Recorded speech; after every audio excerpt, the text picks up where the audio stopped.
everybody. I'm Sean Reynolds from Sportsnet, about to be joined by Ken Wiebe of the Winnipeg Free Press. Together, we are Kenny and Renny, and this is the Kenny and Renny post-game show after, I just think, one of the most heartening games. If you're a Winnipeg Jets fan, if you're a Winnipeg Jets player, if you're in the coaching staff, if you're in the organization, one of the most heartening games that you could have witnessed if you were looking at this here tonight. Let's start this off by saying the Arizona Coyotes, they're a more impressive hockey team. They are not smoke and mirrors. You can see by the work ethic that they showed tonight, they are earning the results that they've got so far this year.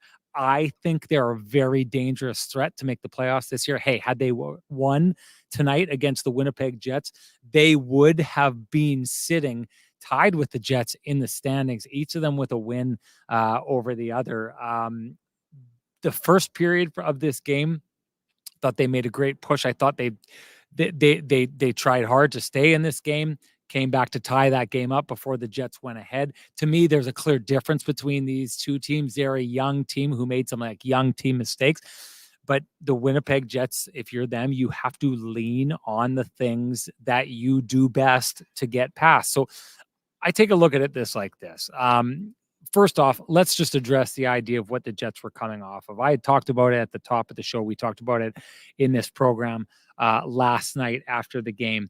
But the Winnipeg Jets had an off game, right? That's what we were going to say about it, that it was an off game. It was kind of a little bit back to the bad habits that crept into the Jets last season and really corrupted the back half of their season. I know some people in the chat room were saying that I was raising alarm bells that I didn't need to be raising. And you know what? Today it looks like that's the case.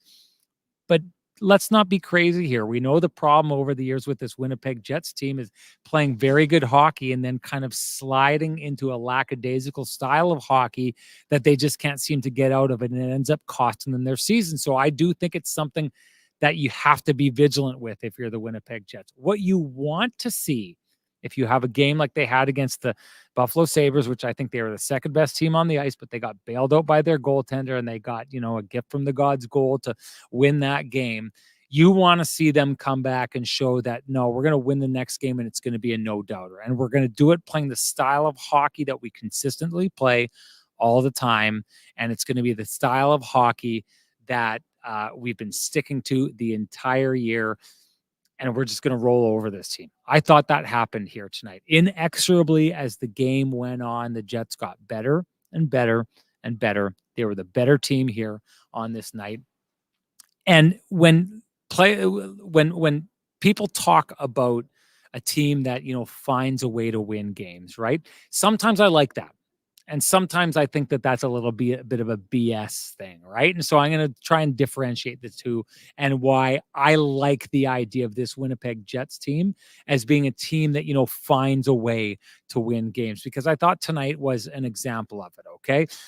The example of it I don't like, the BS example of it, is I think what was said about this Winnipeg Jets team for years, these games that we would talk about where they would go out and they would put in very little effort.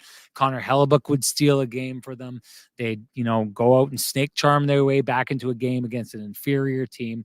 And people would always say at those times, yeah, they're finding a way to win, staying in the fight, Paul Maurice would say often.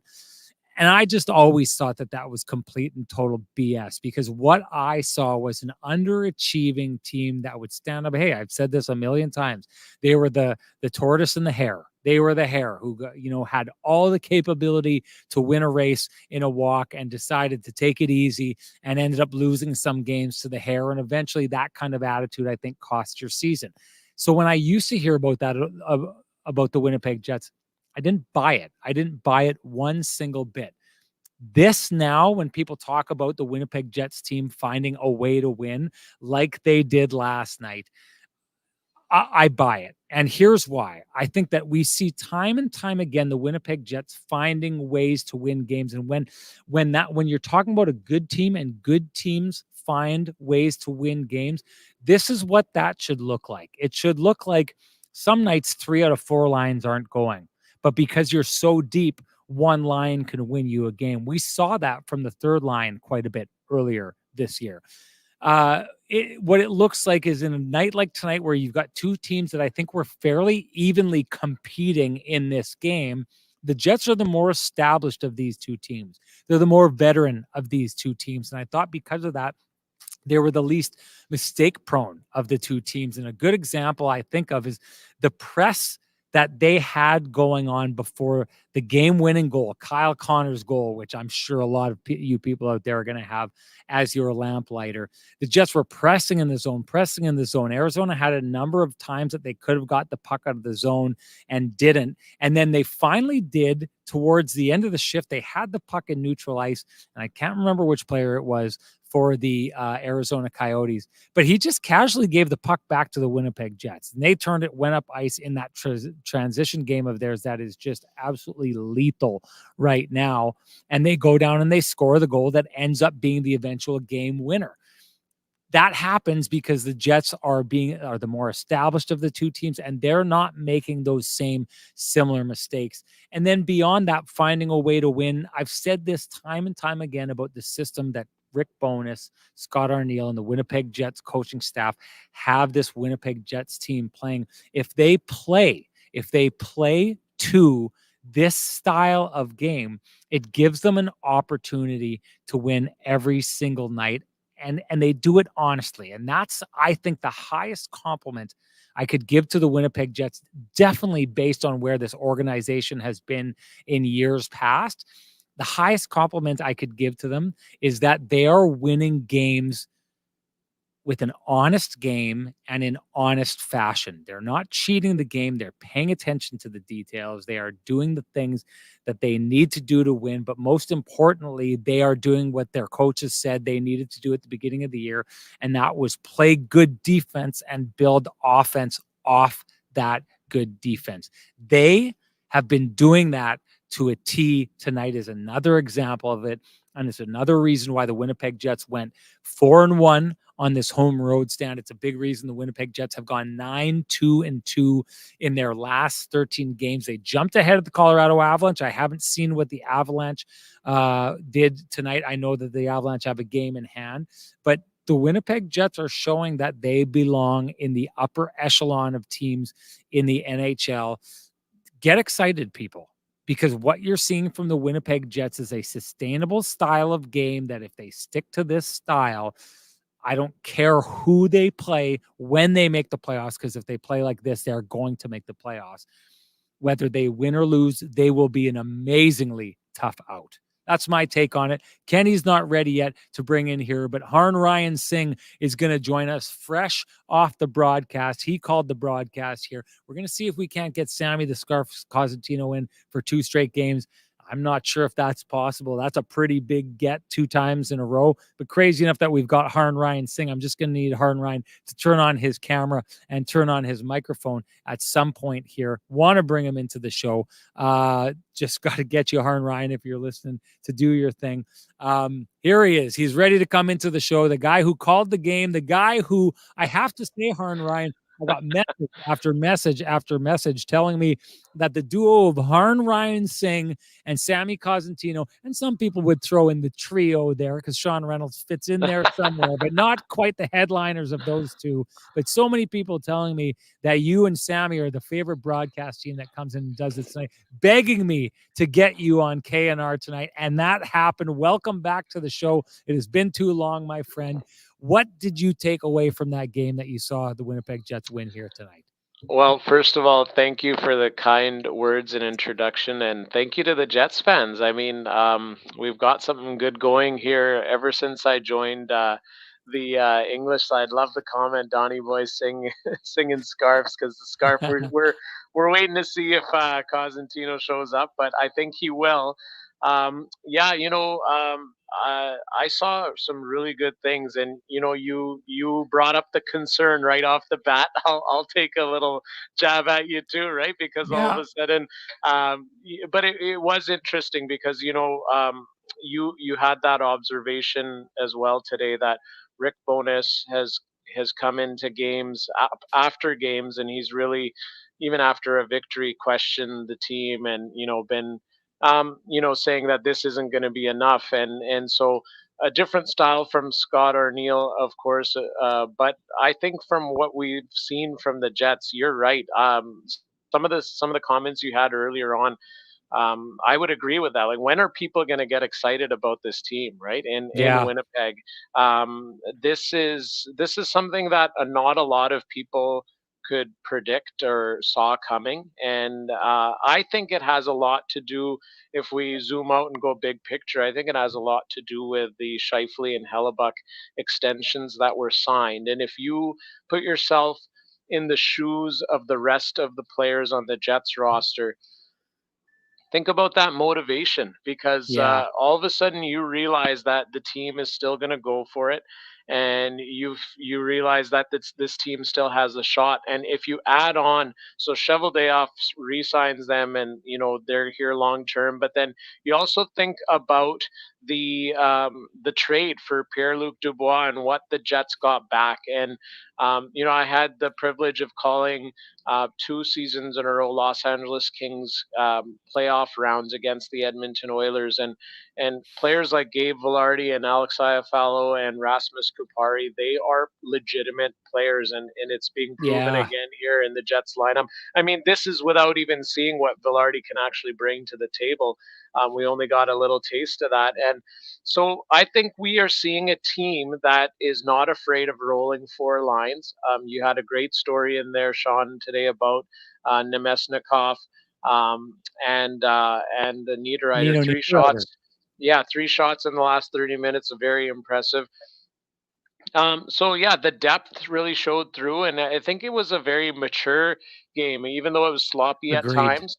But it was a mature game, realizing the situation that it's the last game of a 5 game homestand for Winnipeg, the second of a back to back. So rare to have it at home, but also realizing that Arizona is tired from what's amounted to an 11 game road trip. So a mature game. But yeah, let's start to get excited about this team. Hell yeah. Yeah, no doubt. You know what? You brought up the signings of Connor Hellebuck and Mark Scheifele, and I can tell you this, Harn Ryan, as someone who was, raised in Winnipeg, saw this team leave, hears that, trope over and over again that NHL players don't want to stay in Winnipeg. I know what the perspective is from inside Winnipeg, and sometimes the surprise that comes with players like that re-upping and staying here. I want to get an idea from you from the outside perspective, a guy who touches a lot of teams, who touches a lot of what's happening in Alberta and touches the Oilers quite a bit. I wanted to get your perspective of what you thought when you saw that happen and what you thought it meant for this Winnipeg Jets franchise. Literally, it was like, what? Like, are you kidding me? When the alert came on the phone, and I saw the extensions, and it wasn't even just one, it was both of them together. And yeah, it was I was very surprised, but that wasn't just me who was reacting that way. All of a sudden, sending texts amongst some of our other colleagues, whether it's Louis DeBrusque or anybody we're working with. I think that there was a lot of surprise across the NHL that the Kevin Cheveldayoff was able to pull that off, and the fact that it meant that they are no longer shopping players like Shifley and Hellebuck, which at the end of last season was a topic that was a scary topic in terms of, are the Jets going to have to step into a full-on rebuild or not? And um, this is Chevy believing in his core, but also tinkering with it. But like you mentioned in your story, Cheveldayoff was um, criticized for what he did at the deadline last season, bringing in guys like Niederreiter um, and in Nemesnikov, but that it wasn't enough. But look at what they are accomplishing, big picture, long term for the Jets, and those have been such tremendous pieces. The biggest change, I would say, also big picture. I had a chance earlier on in the season to talk to Rick Bowness. By the way, this is a good time for me to mention 4 games for the Jets that I've called them 2-0-2 for the Jets. So the point streak stays alive There you um, go. for my calls. Yeah. So there's something good going all the time here for me and Jets fans. But I had a chance to ask Rick Bowness earlier on in the season, like what's the biggest difference in his mind from last season to this season, specifically in the dressing room. And his answer right away, no hesitation, was more voices taking ownership of the team. And he said he'd been waiting for that to happen since he got here. And he even went as far to say that the players needed to take control, draw the line, and not worry if someone got pissed off about it. Right. And Mm. I think that really provided some insight into what was going on last season. I know you and I have talked about it a lot off the record, but the reason why this is such a different team, and the reason why I think there's a lot of people that should get excited, and we as kind of Canadian broadcasters have hope for a Canadian team to go far, is because there has been change in leadership, and it's the next generation taking over this team. Yeah.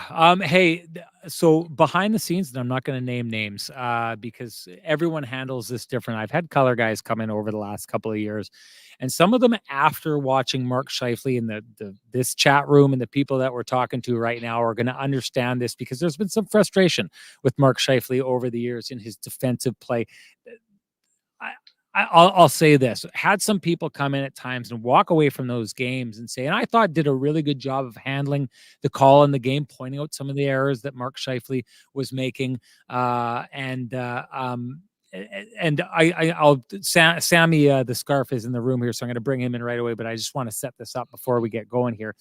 So some people coming in and calling the games would talk to me and afterwards be like, "What is going on with Mark Scheifele?" Like it was noticeable the kind of loss of defensive acumen that was happening, and sometimes the effort just didn't seem to be there on nights like uh, on some of the nights that you saw. I'm wondering from your perspective. I'm going to bring in Sammy the scarf here, who's making his second appearance on the show here in 2 days. Great job by you, Sammy. Sammy, I'm going to start with Harn Ryan on this one, but I'd like you to weigh in on this after Harn Ryan handles it. But you guys have both covered this team, called some games, watched this. I want you to tell me, Harn Ryan, what you think and what you've seen is the difference in Mark Scheifele's game from what we saw tonight, which I think is one of the great examples of how Mark Scheifele can affect the game both defensively and offensively compared to what we've seen from him over the last couple of years, Harn Ryan. Yeah, I think it definitely is a sign that Shifley is taking more and more of a leadership role on this team. And when you realize and you mature as a player, you realize that you have to set the tone and lead by example. And I think for Shifley, you know, top line centerman and without the presence of Blake Wheeler anymore, Shifley has bought in more than ever before under this system with Rick Bonus and Scott O'Neill. And, you know, I remember when Shifley signed the contract and the extension, he had some really high praise for Cheveldayoff. And he said that some of those conversations that they had, he said not only did they go over really well with him, but he said he felt the support from Cheveldayoff. And he also said that those were some conversations he would never forget for the rest of his life. And I think Interesting. whatever happened during those contract negotiations for Shifley, he even said being able to talk to Chevy directly was something that accelerated the process, and that was like I think it was a catalyst for him to just totally change his mindset. And from the outside, I feel there's more buy-in than ever before, and we're seeing that like timely defensive plays, whether that was against Buffalo last night or the past few games. Even if he's not going to get on the score sheet, he's been making plays that have been impacting the final you know what comes to fruition as a victory, as what the Jets have done here now, 9-2-2 in their past 13 games. No doubt. Sammy, have you seen a big difference in what you've called in games with Mark Scheifele over the last couple of years compared to what you've seen this year? Well, I got to talk about Singer first. He's got the full broadcast setup going on. Oh yeah, check it out, eh? The I'm headset. feeling like I'm in the minors right now. I mean, I got the scarf, but that's it. The scarf doesn't have headphones attached to it. You're on a back to back, so it's all good. Well, I think you just invented something with the scarf headphones, by the way. You better patent that right away. I think there's a number of things at play here. And so I went into the dressing room after and I just wanted to hear everybody speak. And so I asked a question to Mark about, like, you look like you're happy and you're playing free. And, you know, is this the best? When have you felt this good? And he took a real kind of deep pause. And I think he wanted to go down a certain road, but didn't. And he said, hey, listen, you're only as good as your next game. And we got to work hard and all, and went with some cliche stuff. But you can, honestly, you can look at his face. He just looks like a different person. So you think about the comments at the end of 2 years ago and how that impacted him. You think about a room that seemed fractured. And because he'd been there a long time, he was probably taking some of the blame for that. Well, a lot of that, I think, changed.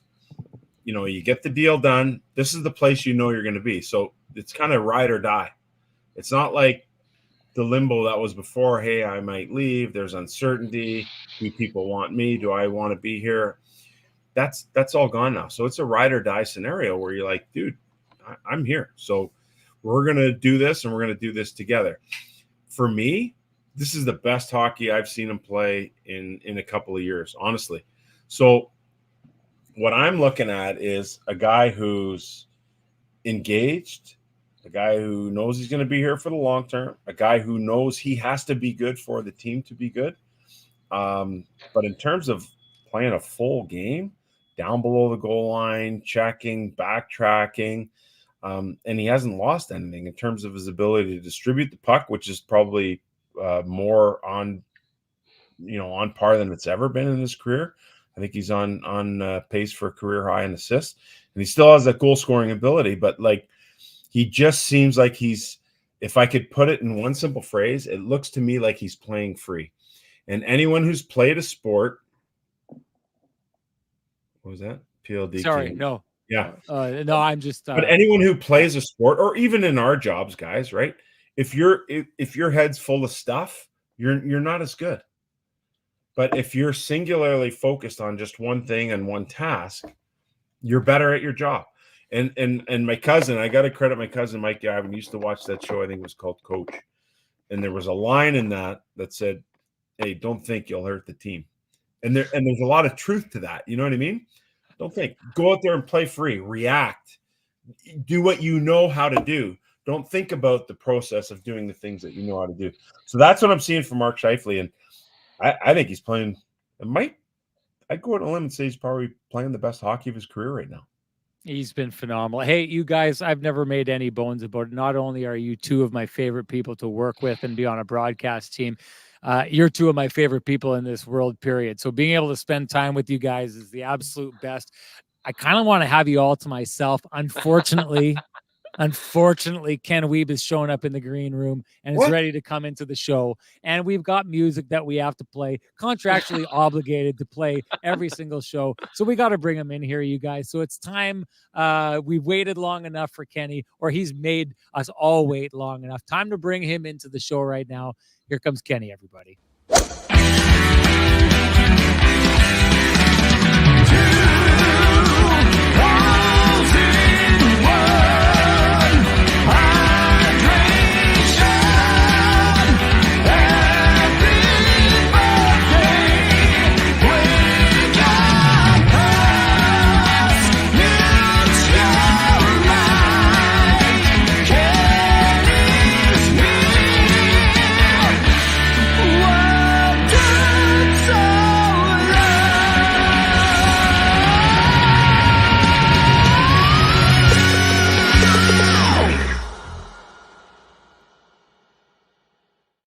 Kenny, what I'd like to do is give you the pristine roofing wake-up call of the game for making us all wait so long. But I think that probably goes to Vejmelka tonight for that straying behind the net and costing his team a goal. I loved how you picked up on it, Harn Ryan. We've talked a lot about how the hockey gods seem to be smiling on the Jets as of late. That's just another play that seemed to fall in their favor. We saw something like that happen earlier this year with Skinner in Edmonton, and we saw, of course, that goal by Nick Ehlers the other day, and all the players that keep coming in here injured. But regardless, that's a wake-up, a pristine roofing wake call for Vejmelka, of course. And, hey, you know what to do when you hear about the pristine roofing wake-up call. If you need any work done on your exteriors, your roofing, give North End Rick a call. He's often here in the chat room. 1-204-981-6289. He loves to be woken up in the middle of the night to go to work. That's about time he did. He's a little slacker a little bit, but you can also head over and talk to Pristine Roofing themselves at 1-204-237-7663. Give them the Pristine Roofing wake-up call and give your house the Pristine Roofing wake-up call. Ken, I wanted to give you a shout-out as well. Looking like $1 million. As always, it's the Vittorio Rossi. We can't pull off the scarf. Luckily, we've got Frankie and the boys down at Vittorio Rossi who dress us the way that we do. We don't have the jawlines to pull off the scarf. We don't have any of those things. And we don't have that luxuriant beard that Harn Ryan's rocking. But somehow, Frankie and the boys down at Vittorio Rossi keep us somewhat looking in the same league as these two fine gentlemen who've joined us tonight. So you know what to do. If you want to look like Kenny or Renny, head on down to Corden Avenue, walk in, loudly proclaim that Kenny and Renny have sent you there. Ask for Frankie and the boys, and they'll take care of you. Ken, we want to hear. What'd you see? Bring the scarves, Frankie. Let's go. Bring the scarf. Gotta love it. Yes, what a 4-box here in play. Thanks for joining us, guys. I know Sean has already welcomed you, but tremendous to have you aboard. Yeah, it's an interesting game for the Jets. A lot of rebound qualities after a pretty poor third. I mean, they weren't great in the first, I don't think, but I would say the Jets got better as the game wore on. And it's interesting, the Coyotes were quite tenacious early and like pretty disruptive, but the Jets sort of, once they settled themselves down and provided the quick bang late in the first, they kind of took control, and that's a quality that we've been seeing more and more of lately. Sean, I love the storyline you went with Scott Arniel, the whole playing defense to generate offense. I mean, that was at play throughout the contest, the Morrissey goal being the prime example. And yes, Mark Scheifele, quick to credit Josh Morrissey, but the ability, this is a classic. Mark made a very difficult play look routine in how he froze the defenseman and found that spot in between the stick and the skates to rifle the pass over. Excellent job by Morrissey to read the play and join the rush, no doubt. But that was an exceptional pass. You guys were talking about Mark's passing before I came on here. And man, I mean, the Jets just really, and this is another classic example of what Scott Arniel was talking about. Scheifele scores the goal, but the Jets' third line makes the goal happen with the cycle shift that happened before that. Lowry had already changed. Yes, Mark walks in, toe drag goes to the backhand. But man, their ability to rim the puck around, go right D to left D, punish the opposition down low, wear them down, and, have an extended shift that led to that goal. Scheifele, the benefactor of all the hard work that was done before that. But, I mean, that was what Scott Arniel was saying when he said they're a collective. And he's so right. The Jets aren't leaning on their top line to produce all their offense. They're not leaning on one defenseman, even though Josh Morrissey, is up now to 16 points in 17 games and having that same pace as he had last year. And, yes, of course, Laurent Brossoit wasn't really tested overly in the second or third, but the fact they didn't give up a scoring chance after, unraveling in the third period the day before against the Buffalo Sabres, that is a sign of legitimate growth, Sean. Scott Arniel said that was going to be an outlier, and his teammates backed them up, not only with words, but with actions. And for me, that's the biggest thing about the Jets. I mean, Harn Ryan touched on it. I mean, it's nuts when you look at this whole homestand as a whole. 4-1, the only loss of 3-2 loss to the Dallas Stars. And the Jets, since going 1-3, are 9-2-2. Like that's among the best in the National Hockey League. Now, of course, they've got room to grow in order to be an upper echelon team, but they're showing some signs in the first quarter of the year that they're going to be more than just a mushy middle kind of team, and might battle some of those top teams in the West if they can continue to go the way they're going at 5-on-5. Clean up those special teams and start getting more performances between the pipes like we saw today from Laurent Brossoit and 2 times this week from Connor Hellebuck. I want to get into something here because there's a lot of people who are asking about the legitimacy of the Winnipeg Jets in the chat room here right now. I think And I'm going to transition this and talk about one of our sponsors in Cambrian Credit Union, who we've always talked about being rock solid. So I'm going to say this is the Cambrian Credit Union rock solid performance coming out of the Winnipeg Jets. Just overall, how much I buy into this team. Cambrian, of course, where both Kenny and I have our mortgages. A lot of our family members, including ourselves, have accounts there. But one of the things that always impresses us is their community involvement with all the sponsorships, all the donations. Take a look at that 355 or 365. I don't have my glasses, my sweet Lou Furlan glasses. I don't have them on, but they really put a lot of money into the community. I've said this before. The Jets play like this, and I expect them to. They're going to the playoffs, and regardless of what happens in the playoffs, they are going to be a really, really tough out. Now, I understand why people out there would think, based on what we saw from the Jets last year, leading the Western Conference and then kind of falling apart, having the bottom fall out. I understand why people would be skeptical. I'm going to start with you, Sammy, go to you, Harn Ryan, and end with you, Ken. But Sam, do you think there's a reason to be skeptical, or do you think that the idea of the Jets falling apart the way they did last year is something we should not expect? So here's the thing. What's the save percentage of Connor Hellebuck? Under 900. It's never been that low. He's going to find his game. And yes, he's, Singer, you and I talked about it. He's facing fewer shots, and that's part of the reason why it's lower. But he'll get to 910 by the end of the year. So you're winning this many games with the sub 900 save percentage. Impressive. Penalty kills got a ways to go. 2 years ago, it was not great. Last year was pretty good. It's going to start to get to that spot again. So what I do is I look at areas of the game that I think are easily improved and can improve, and I see the light. I see the light. Yet you're still winning games. I saw a team that didn't play its best game last night at 18 shots on goal and still won. I saw a team that had some lapses tonight in the back-to-back, as you would totally expect, yet still won and pretty handily. So for me, there's a lot of positive signs that if the things that we've seen in the past, such as save percentage and penalty kill going back to last year, improve, and we're seeing Scheifele on a pretty good pace. You're seeing Connor do his thing. You're seeing contributions from the D, 5 or 6 points from the D tonight. I don't know. It's pretty good. The one thing I'll say is this, though. Like, in terms of the Central and getting a top 3 spot, I think that's essential. I think we're looking at the, the Vegas, LA, Vancouver thing. I don't know if that's going to go away. In terms of where they are in the Pacific. So those spots would be locked up, and then you're going to see a couple of teams fighting for a wild card out of the Pacific. Even Anaheim, is it sustainable? I don't know, but now you're looking at, okay, what teams now from the Central are going to be fighting for that spot? So you want to be in that top 3 spot. But again, I'll get back to the point that I made.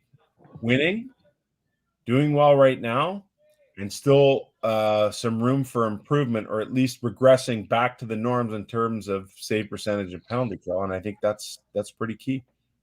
Harn Ryan, are you buying what you're seeing right now, or is this maybe a mirage like what we saw last year? Yeah, I am, because again, I spoke about Iafallo, Velarde, and Kupari earlier on. I think there's more depth, and then you also have Perfetti, who's firing on all cylinders too, which you didn't have in the same fashion the previous seasons. So there's that, and then also the emergence of Dylan Samberg, because I feel like last season it was always kind of a question mark if he was even going to be in the lineup or not. But if you look at how he's played, I don't think you could ever even take the guy out of the lineup, because he's been so good defensively, if I'm not mistaken, in terms of just playing with more poise and the block shots, and he's ready for it now, right? The interesting thing is, with the way this team is playing, they're also collapsing in front of the net more. We saw a bunch of that tonight too. So that sort of Vegas style of defense that Sammy you mentioned on the air. And Kyle Connor has the potential to obliterate his own career highs, which is it could lead to something exceptional. We haven't really even talked about him yet so much on this post game show, but he's leading the entire NHL in goals. He's leading the entire NHL in even strength goals.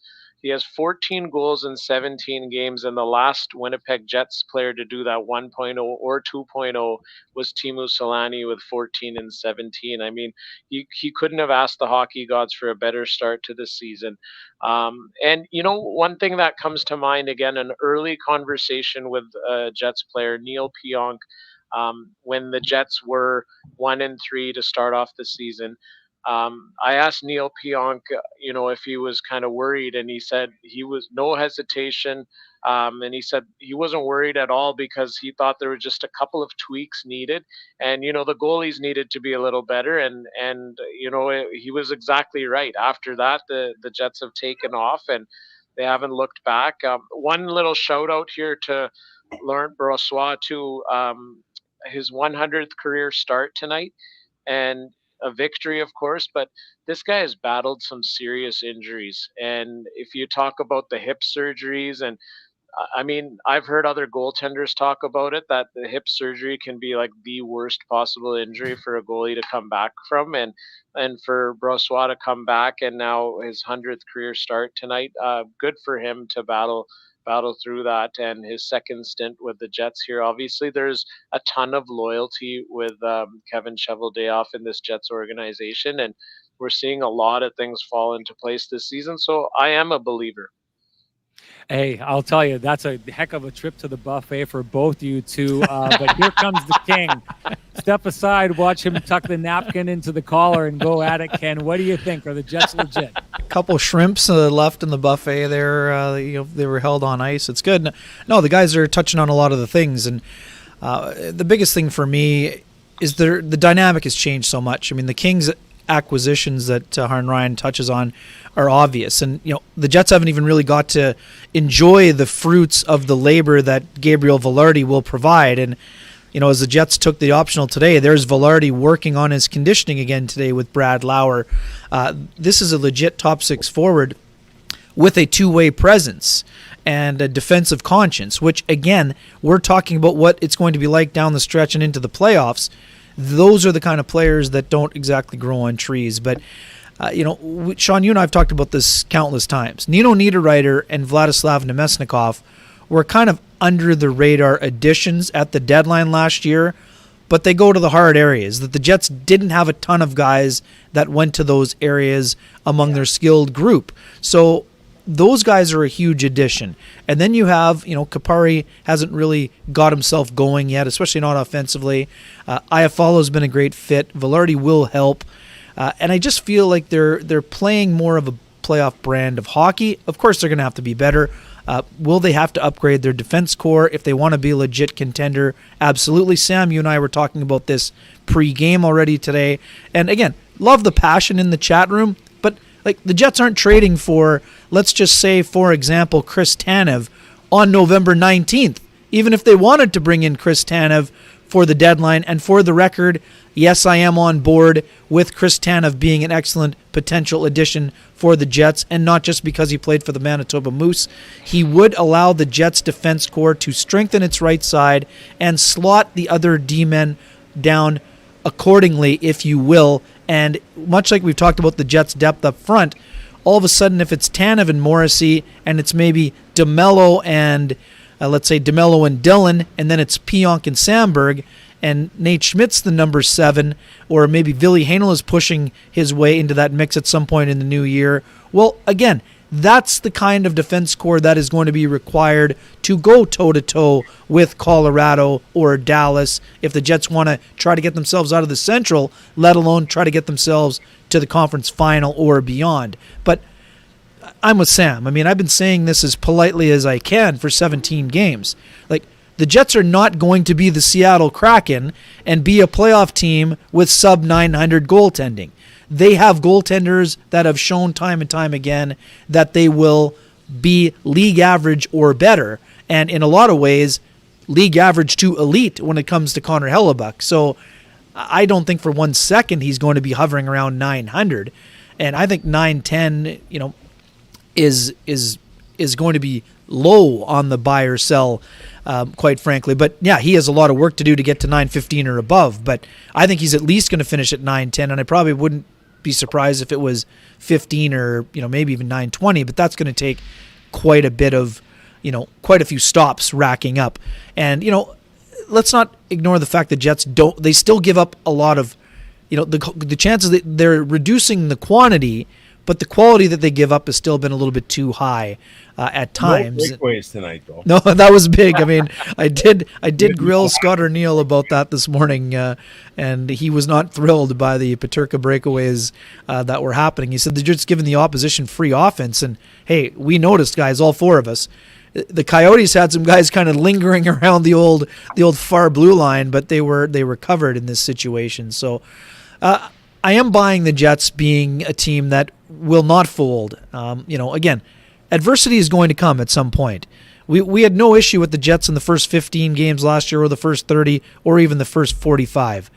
Their true tests will come into the new year, but they are already showing a willingness and a desire and a buy-in to play the proper way that will be required for them to continue to be a good team, beyond the first quarter. And Sean, I've talked about this for the last 3 years. The Jets they get to their structure earlier than many teams around the league. It had been their reluctance to stay with that structure that got them in trouble in each of the last 2 seasons. That's what I see from the Jets, but I see great leadership. I see good direction. And, I saw you had the quote on the board during the broadcast. The fact that Rick Bowness already said he let things slide a little bit too long at times last year, that's not happening. And, even if Scott O'Neill didn't say it this morning, we know that the clips that they showed about how loose they were in the third period, that resonated with the Jets because we saw it in action on the ice today.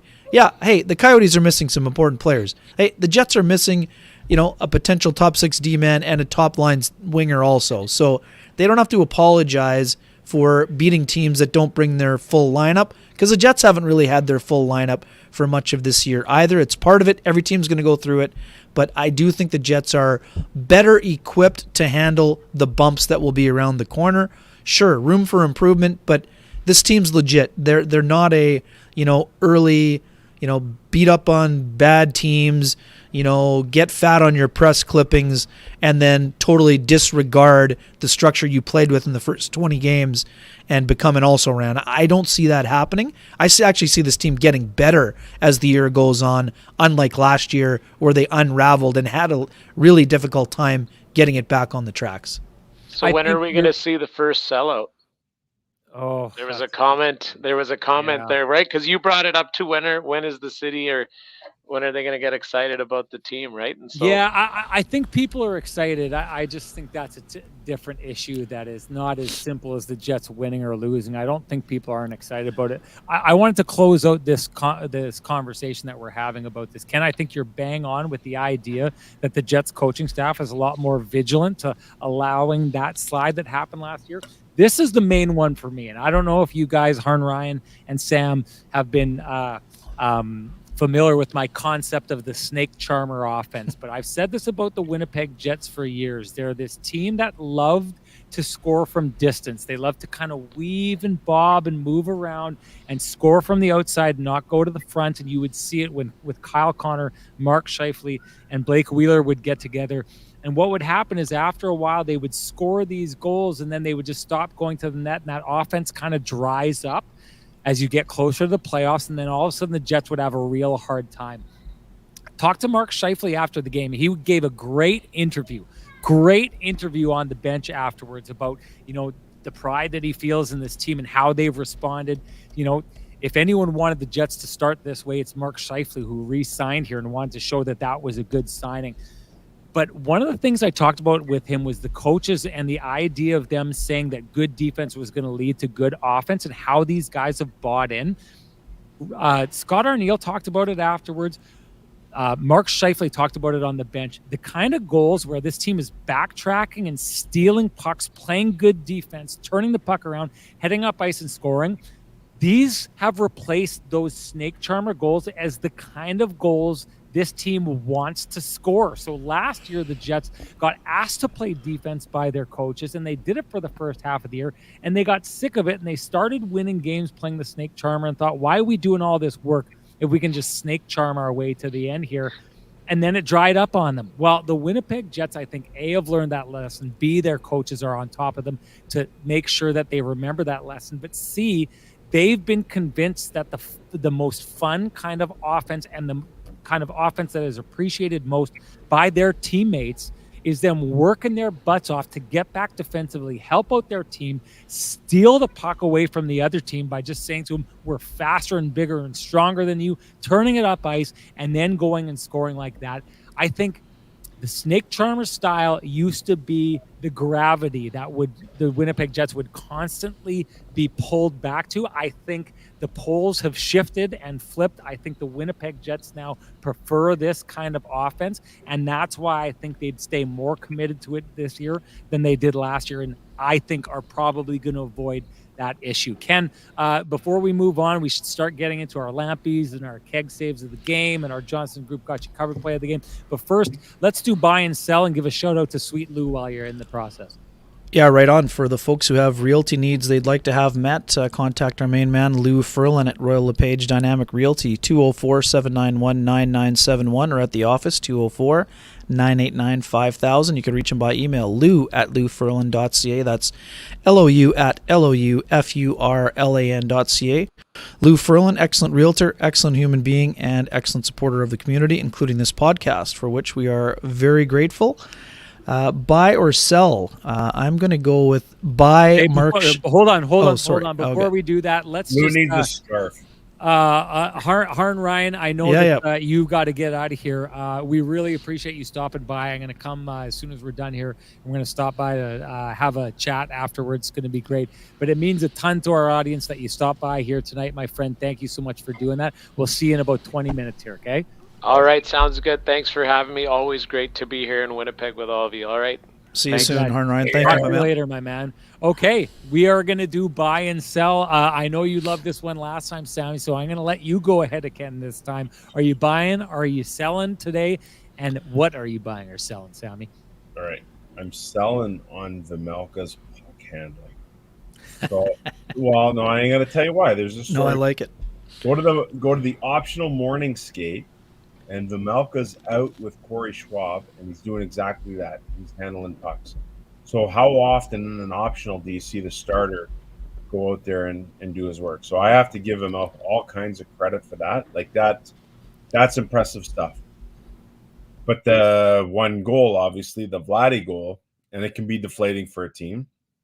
He goes out, plays the puck, doesn't quite get to the trapezoid, has to hustle back to the net. Who's your Vladdy? Banks it in off him. And it kind of changes the complexion of the game at that point. So I'm going sell on Vejmelka's puck playing. I am going buy though on Lovey 1313, who bought this old man a beer at the bar before I come up. Oh, nice. Yeah. And a lampy, no less. Yeah, pretty sick move. I'm Wow. Hey, I've said it before. Our chat room, other than some select people out there, are the best. You know who you are, who I'm talking about here. But listen, that's excellent. Ken, you get into the buy and sell. What are you doing? Yeah, I'm buying Mark Scheifele career high in assists that Sammy touched on earlier. I don't want to be stealing, but since he's already completed his segment, I'm going to be going buy on Mark Scheifele's assist totals, and I'm also going to buy on Mark Scheifele north of 90 points, I believe. I mean, a couple of years ago, I thought he might flirt with 100, and honestly, provided he stays healthy, Mark is well on his way to creating it the right way, Sean. Wrapping up what you said, I mean, if you only look at the portion of Mark Scheifele to Kyle Connor to high wrister over the glove of Vejmelka, you might be tempted to think that was snake charmer offense. But you would be ignoring the fact that whole play is made by Mark Scheifele stealing the puck in the neutral zone and getting going in the other direction. So that play is also made from defense It's not a snake charmer special. It's not cheating for offense. It was a good defensive effort and then getting her going the other direction. So I'm buying those two things on the Scheifele front right now. I'm also buying. I love Kyle Connor. He was asked, does it mean anything to you to move into first place of the league leaders in Game 17? And he basically shook his head. He's like, no, doesn't mean anything. Yeah. He doesn't. Let's talk in April. In April. I believe it though. Oh, it's true. He's like, I'll see you in April. Then it might matter, and even then, he probably won't care. He's got his duster. He's got his flow going. He just snipes. That's great. What a gig, eh? Boys, moving on. Your Johnston Group got you covered play of the game. Maybe give this one a first person, Ken, if you could. Yeah, to me, it's collective. It's hard for me to go one singular element, but when a team gives up literally 0 scoring chances over the last period and change and only allows basically 3 shots on goal, and I think it was about 36 minutes, I'm just giving the Johnston Group got you covered to the team defensive structure in that outing. After the Jets were not good in the third period, they were the complete opposite today, and that collective is why I'm choosing the collective as the Johnston Group. We've got you covered. I think you nailed it. The Kenny and Renny OGs, the Johnston Group. That is everything that they stand for, Ken. And hey, do you run a small business in Canada? Well, look to Canada's #1 employee benefits plan, Chambers Plan, to give you a competitive edge. Chambers Plan is the simple, stable, smart choice for over 30,000 businesses countrywide. Visit chamberplan.ca to learn more. And a great representation there tonight, Ken, of the Kenny and Renny OGs, the Johnston Group. All right, time for the keg save of the game. Sammy, is there anything that stands out to you? Love the play by Connor on the Morrissey goal. Middle of the ice, high slot. He makes a little delay, flicks it off to his right to get it to Scheif. Morrissey takes one little pause and then goes up ice for the 2-on-1. So I'm calling that the save of the game. That's a puck that goes to the middle of the ice that's saved by Connor, right? And after, let's face it, it was bad effort on the back check and the one Arizona goal that Dumba scored, who came up on the rush. We saw that. Yeah. But turned it around. Makes a good play. He's in a right spot in the defensive zone. Boom, Scheif. Boom, boom, boom. Morrissey 2-on-1. Well, I'm calling that the save of the game, boys. Yep, good call there. I know it wasn't a ton of high dangers for Lauren Brossoit. I believe there was one really good save he made on Clayton Keller, though. I think Terry Trey mentioned it in the chat room earlier. I'm gonna go with that as my. That's going to be my lamp. Or sorry, that's keg save of the game. Let's try again. Keg save of the game. Hey, that's the keg save of the game by Ken Wiebe and Sammy the Scarf. You should share with us your keg save of the game, like many of you have already, and you haven't already. Why haven't you? I'll tell you why you should. You better tell me why you shouldn't. You should, because if you do, you automatically are entered to win a $50 gift certificate to one of the fine 3 keg locations in the city of Winnipeg. That's all you do. Share with us for your save of the game, and you're automatically entered. And that brings us to the winner from our last show, and that would be. Well, so we're not doing the double up tonight, eh? Not the double. It's only $50. It was claimed. The big winner was claimed last time. Let's go. Yeah, they claimed. Great job. But hey, Greg Johnson, and with the handle at Magic Johnson 75. Good handle, by the way. Good handle. Great handle, Greg Johnson. You deserve $50. You deserve a nice rare steak from the keg for that great handle. But because you shared with us your keg save of the game, you got that. But you don't have it yet, because first you got to send a direct message to SN Sean Reynolds. Send me a DM. I need your full name, which I'm sure is Greg Johnson, and I need your email, and you will have your very own $50 gift certificate to be used at one of the 3 locations in Winnipeg, each location finer than the last. At the keg in the Winnipeg. Enjoy that. You've earned it in a number of ways. All right, moving on to the lamplighter, starting with you, Sammy. What's your lampy of the game? Rear end, knock the horns off and throw it in the plate. Let's go, boys. There we go. There we go. Sammy, your lampy of the game. Listen, no one is as familiar with the lampies right now as you are. You've had one bought for you in the bar. You've got one now that you're doing this here. You know that it is frosty and delicious in the nectar of the gods. You know it inspires lightings of the lamp like it did tonight. So what do you got for your lamplighter on this night? Oh, I love the Vladdy goal. Vladdy's just like, he's so subtle, right? So he just goes out there, he's just doing his thing, whatever. I love it. So he just banks it in off the pads of Amelka from behind the net. And then the best part is, like, he's not really like super emotional guy, but if you go back and look at his reaction to that goal, his Great smile is reaction. ear to ear. It's great. Great reaction. And he, like I said, he just, I saw him in the lobby here last year, and he's like, hey, man, it's not really, you know what I mean? He's just, yeah, I'm an NHL guy. I'm just gonna go do my business, whatever. But I love that he just had that huge smile. He's like, yeah, I outsmarted you guys here. And I love it. Good stuff. Kenny, what do you got? Yeah, you know what? The temptation is it's not just temptation. It's a goal I just talked about. I love the back pressure by Scheifele in the neutral zone. And, there haven't been many times where we've said a Jets player is leading the entire NHL in goals. Yes, he was tied. Sure, great. That's great in itself. Kyle Connor leads the NHL with 14 goals. This is a guy who, he's not underrated in the market he plays in.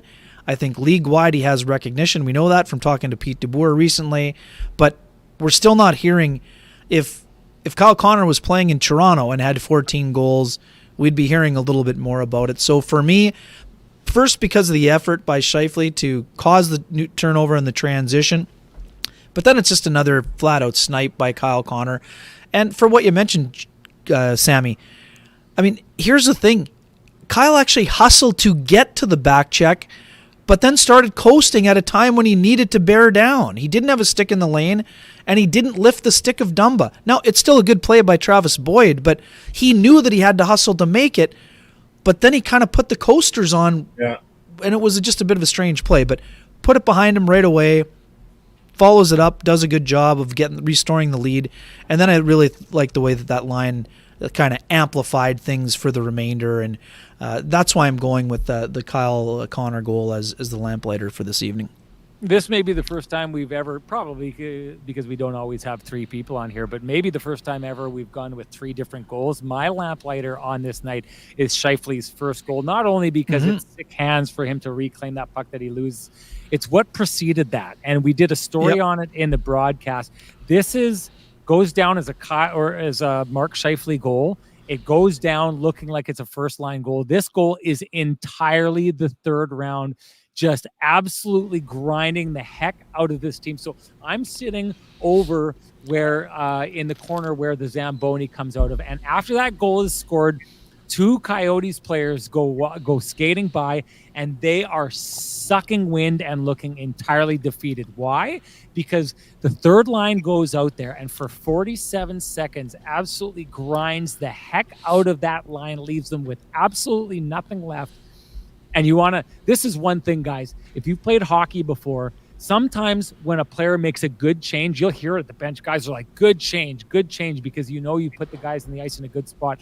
Adam Lowry sneaks out and gets Mark Scheifele on, and Mark Scheifele walks down, a fresh guy, the probably most talented hockey player out of everyone on the ice tonight, walks out fresh against a group of players that are absolutely beat, and walks in and scores a goal. Basically, the red carpet rolled out for him by the third line.